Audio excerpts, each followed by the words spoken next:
So when we're talking about stools or poo coming out, you would think the way that you're looking at this, that they're all going to be formed poos that are just in the bowel and just sort of like the bus queue just needs to move along.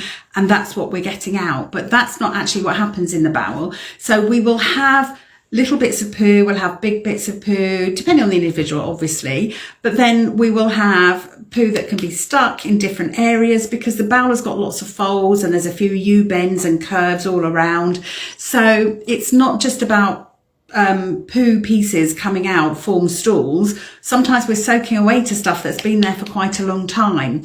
So it's impossible to say how long poo has stayed there. In some terrible cases in America where people aren't being looked after very well in care homes, they have this thing called a megacolon where the bowel can just expand and expand really, really big. And if you Google megacolons, you'll see some pictures of this. In fact, I need to do a piece on that, don't I think?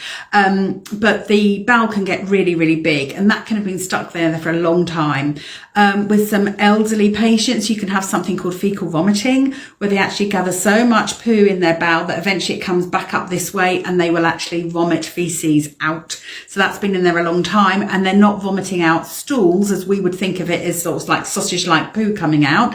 They're vomiting feces. So it can take lots of different forms, if that makes sense, in the bowel. So it can be hard, it can be soft, it can be stuck, it can be rabbit droppings, it can be quite paste-like or clay-like.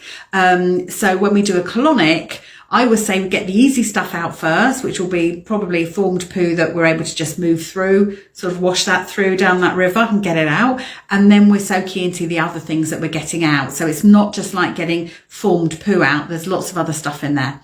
So I hope that makes sense. That's not the same for everybody, of course, but that's sort of how it works when you're doing a colonic. We're getting out the formed poo and the gas, and then the more difficult stuff comes away as we soak in, and that starts to dissolve and come away as well. Hope that helps.